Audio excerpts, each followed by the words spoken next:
The sea does not keep all of its secrets. It coughs up wreckage, spits out life rafts, and offers fragments of shattered ships to the shores of distant lands. It leaves clues. But for the USS Cyclops, a ship larger than any vessel lost in the First World War, the sea made an exception. In the spring of 1918, this American Leviathan, laden with 306 souls and 10,000 tons of manganese ore, sailed out of Barbados and into a void. It did not send a distress call. It did not encounter a known storm. No wreckage was ever found, no lifeboats, no debris, not even a sailor's cap. It was as if a 542-foot titan of American steel had been plucked from the surface of the earth, leaving behind only a chilling silence and a question that has haunted naval historians for over a century. How does a floating fortress simply disappear? Long before she became a ghost story, the USS Cyclops, AC-4, was a marvel of industrial might, though not one born for glory. She was not a sleek destroyer built for speed, nor a majestic battleship bristling with guns. She was a collier, a beast of burden, one of 4 sister ships in the Proteus class. Her job was dirty, unglamorous, but utterly essential. In the age of coal-powered navies, ships like the Cyclops were the lifeblood of the fleet, the floating mountains of fuel that kept the war machine moving. Launched in 1910 from the famous William Cramp & Sons shipyard in Philadelphia, she was a colossal figure. At 19,000 tons displacement, she was one of the largest ships afloat. Her twin reciprocating steam engines could propel her through the waves at a steady, if lumbering, 14 knots. Her most distinctive features were 2 towering Samson posts, rising like colossal goalposts, fore and aft, fitted with cranes and clamshell buckets designed to scoop and transfer thousands of tons of coal with a mechanical roar that could be heard for miles.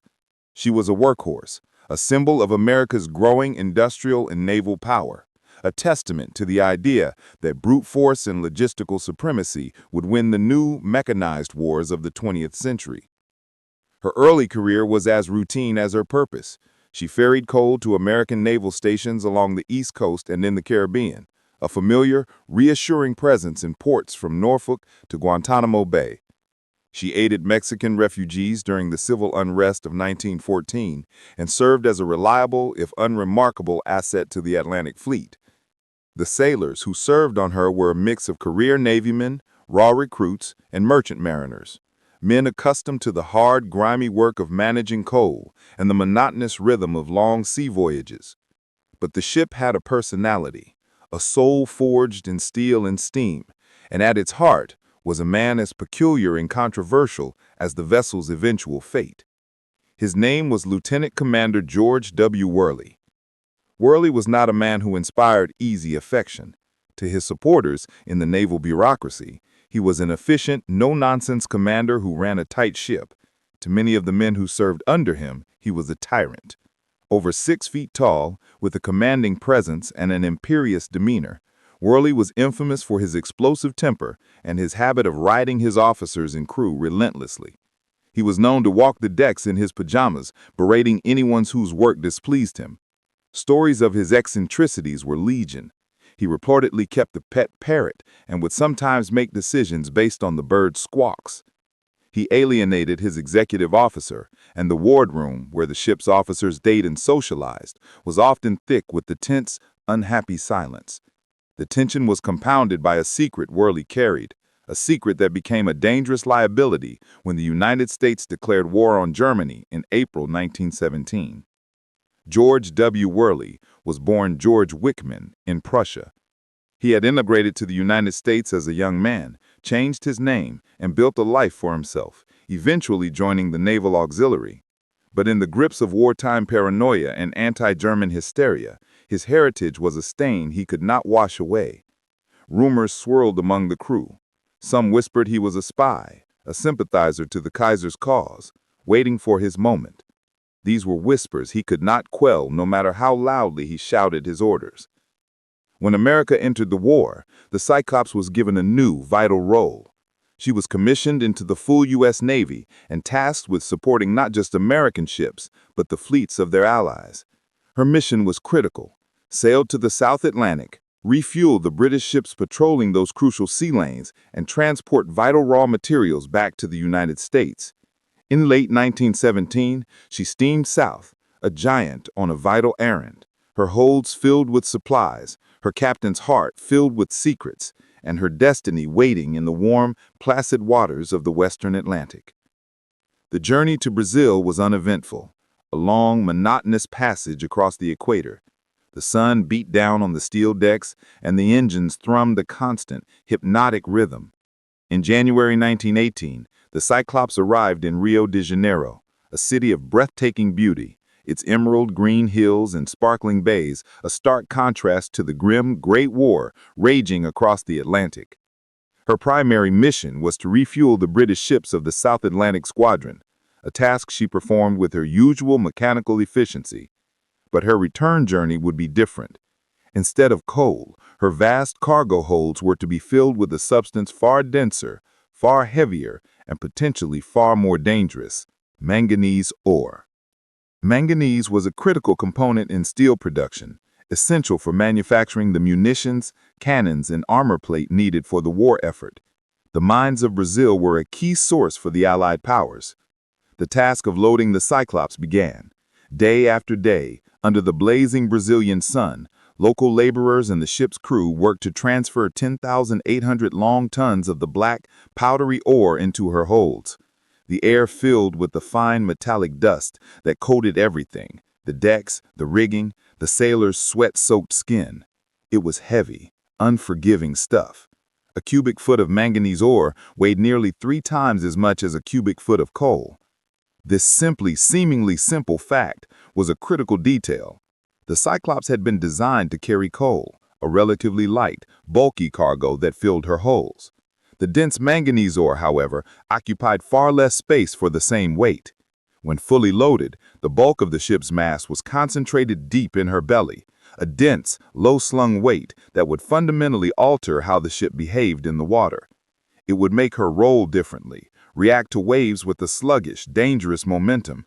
Naval architects call this the metacentric height, a measure of a ship's stability. While no one knew it at the time, the Cyclops was being loaded in a way that likely made her perilously unstable, a pendulum waiting for the right wave to set it in motion. Complicating matters was one of the ship's 2 massive steam engines. It had a cracked cylinder and had been inoperable for some time. This meant the Cyclops was running on a single engine, reducing her speed and maneuverability. A slow, overloaded ship is a vulnerable ship. The atmosphere on board was no more stable than the cargo. The tensions between Captain Worley and his officers had reached the boiling point in Rio. Several officers, fed up with his tyrannical leadership, had attempted to lodge a formal complaint with U.S. naval authorities in Brazil. They accused him of being dangerously incompetent and pro-German. One of the men he had a running feud with was the American consul general in Rio, Gottschalk, who Worley accused of being a German sympathizer himself, a classic case of deflecting suspicion. The ship had become a floating powder keg of mistrust and animosity. On February 16, 1918, her holds full of the black ore and her crew simmering with discontent, the USS Cyclops weighed anchor. She steamed out of Rio's magnificent harbor, past Sugarloaf Mountain, and set a course for Baltimore. She was heavy in the water, listing slightly from the immense, concentrated weight in her belly. She was a wounded giant, limping on one engine, but her journey was expected to be straightforward. The U-boat menace was concentrated in the North Atlantic, far from her intended route.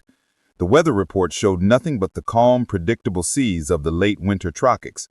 Her last communication was a routine position report. And then a deviation, a strange, unscheduled stop that would become the final, puzzling chapter in her living history. Instead of heading directly for Baltimore, Captain Worley steered the Cyclops northeast, towards the Caribbean.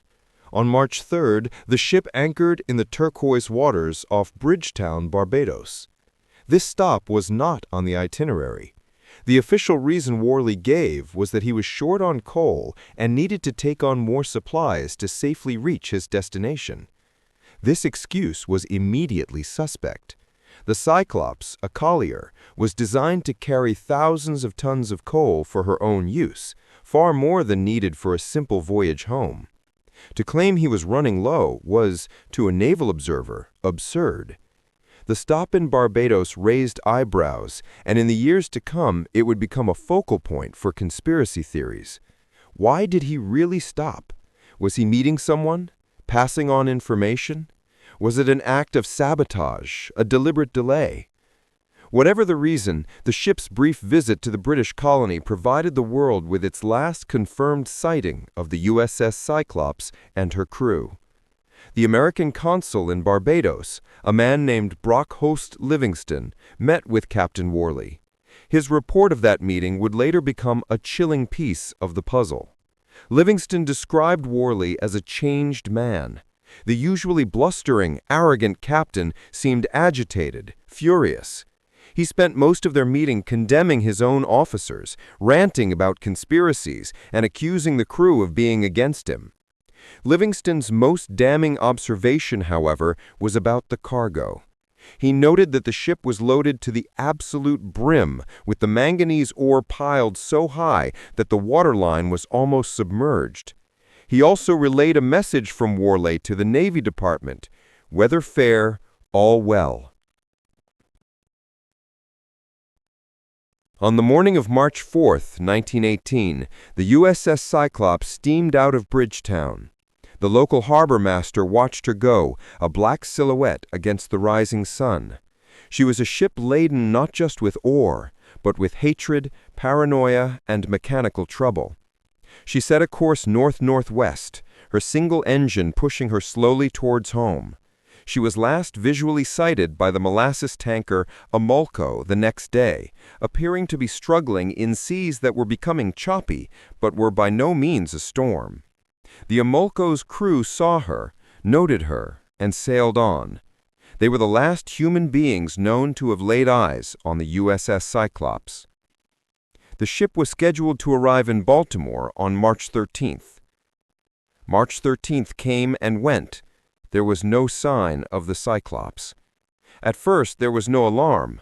A ship running on one engine could easily be delayed. The weather could have slowed her down. The Navy waited. March 14th passed, then March 15th. The silence from the ship, which had been routine, now began to feel ominous. In 1918, wireless telegraphy was still a relatively new technology. Ships at sea often maintained radio silence to avoid detection by enemy vessels. A lack of communication in itself was not a cause for panic. But as the days turned into a week and then two, a quiet anxiety within the Navy Department began to grow into a cold dread. Ships were dispatched to crisscross her probable route.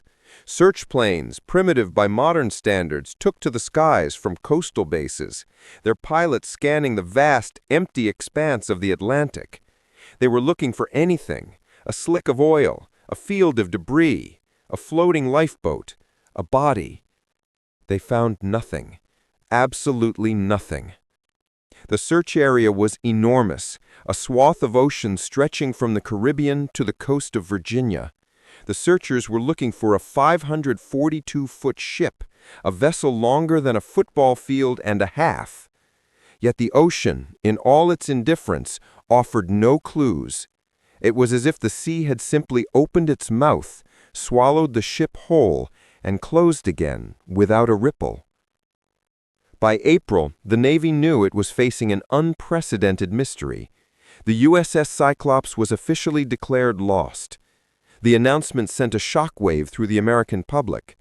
In the midst of a world war, a nation had grown accustomed to news of ships being lost in combat, sunk by torpedoes from German U-boats. But the Cyclops had vanished from a part of the ocean considered safe, an area far from the U-boat hunting grounds. There was no battle, no explosion heard, no enemy claim of victory. There was only silence. The Navy's official investigation convened, but with no evidence, they were left with nothing but speculation. They examined every possibility, and in doing so, laid the groundwork for a mystery that would endure for a century. The theories fell into several distinct categories, each with its own proponents and its own tantalizing, yet unprovable claims. Theory 1. The act of God, a rogue wave. The simplest explanation was often the most plausible: the weather. While no major hurricane was recorded in the area, the Atlantic is known for its sudden, violent squalls. A powerful storm could have descended upon the ship without warning. This is where the ship's unusual cargo and her single functioning engine become critical. Naval engineers and maritime experts have hypothesized a catastrophic scenario. The Cyclops, overloaded and top-heavy with the dense manganese, is caught in rough seas. Her single engine makes it difficult to steer into the oncoming waves to maintain stability. A rogue wave, a phenomenon once thought to be mythical but now accepted as real. A wave of immense size and power that can appear out of nowhere, slams into the ship's side. Because of the low-slung, pendulum-like weight of the manganese, the ship rolls violently to one side.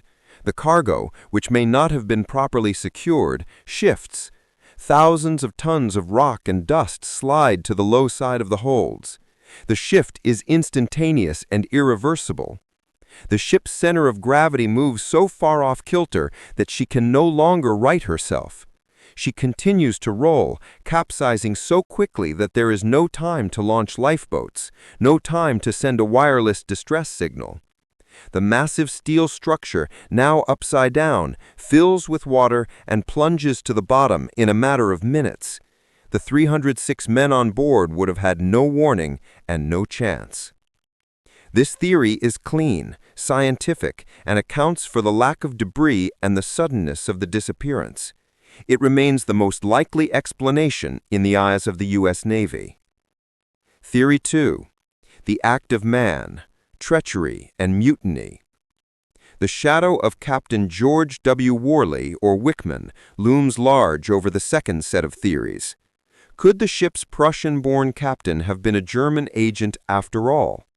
This theory suggests that Worley, perhaps in collusion with other pro-German crew members, deliberately handed the ship over to the enemy. He could have sailed to a secret rendezvous with a German U-boat or a raider, surrendering his vessel and its valuable cargo. The crew would have been taken as prisoners of war, and the Cyclops either scuttled to hide the evidence or taken as a prize. This narrative is bolstered by Worley's strange behavior, his unscheduled stop in Barbados, and the anti-German sentiment of the era. The consul, Brockhost Livingston, was a firm believer in this theory. He wrote to the Secretary of State convinced that Worley had orchestrated the ship's disappearance, calling him the damnedest German I have ever known. A variation on this theory involves a mutiny. The crew, pushed to the breaking point by Worley's tyranny, could have risen up and taken control of the ship. In the ensuing chaos, a navigational error or damage to the ship could have led to its sinking. Or perhaps a pro-German faction among the crew, not led by Worley but acting against him, seized the vessel.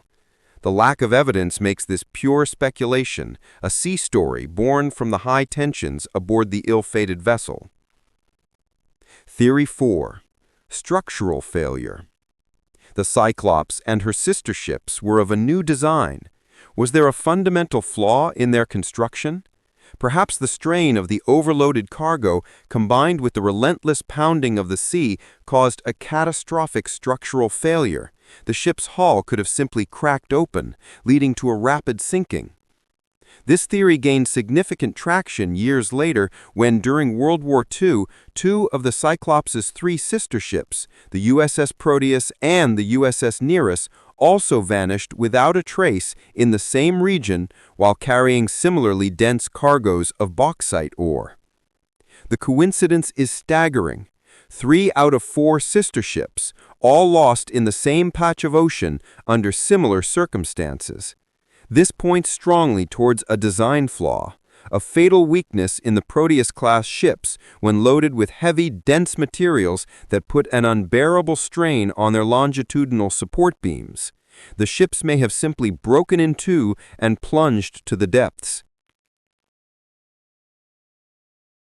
In the decades following her disappearance, the story of the USS Cyclops began to drift from the realm of naval history into the murkier waters of folklore and occult speculation. Her story became the cornerstone, the Exhibit A in the legend of the Bermuda Triangle.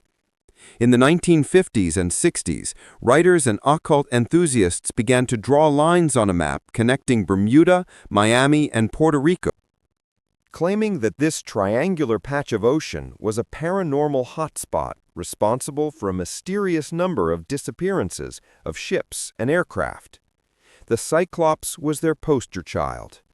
The fact that a massive naval vessel could vanish without a trace seemed to defy conventional explanation. Authors wrote sensational books suggesting that the ship was a victim of alien abduction, a portal to another dimension, or a casualty of strange energy fields emanating from the lost city of Atlantis on the seafloor. The Bermuda Triangle became a global phenomenon, and the Cyclops was cemented in the public imagination not as a naval tragedy, but as a paranormal mystery. For the families of the 306 men who were lost, this transformation was a painful one. Their loved ones were not characters in a ghost story. They were fathers, sons, and husbands who had gone to serve their country and never returned.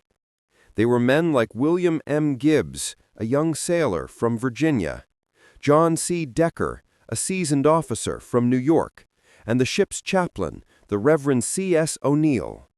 Each of the 306 names represented a life cut short and a family left to wonder forever what had happened in those silent, empty waters in March of 1918. President Woodrow Wilson, when asked about the fate of the ship, could only say, "Only God and the sea know what happened to the great ship." Today, the search continues, at least in spirit. Advances in deep-sea exploration technology, with autonomous underwater vehicles and sophisticated sonar, have opened up the possibility that the wreck of the Cyclops might one day be found. It is believed she lies somewhere in the abyssal depths of the Puerto Rico Trench, one of the deepest parts of the Atlantic Ocean, potentially as far down as 27,000 feet. Finding her would be a monumental undertaking, more challenging than finding the Titanic. But if she were found, her twisted steel frame resting in the eternal darkness of the ocean floor could finally provide an answer. Marine archaeologists could examine the wreckage for signs of an explosion, a structural failure, or combat damage. They could determine if she broke apart on the surface or sank intact. They could, perhaps, finally close the book on the Navy's greatest unsolved mystery. Until that day, the USS Cyclops remains on her eternal patrol. She is a ghost on the Naval Registry, a ship that sailed over the horizon and never came back. Her story is a humbling reminder that for all of humanity's technological prowess, for all our mighty creations of steel and steam, the ocean remains a vast, powerful, and mysterious force that does not always give up its dead. The fate of the 306 souls aboard remains guarded by the silent, crushing pressure of the deep, a testament to a disappearance so total, so absolute, that it continues to defy explanation 100 years on. The sea does not keep all its secrets, but the secret of the Cyclops is one it has held on to with a cold, unending grip.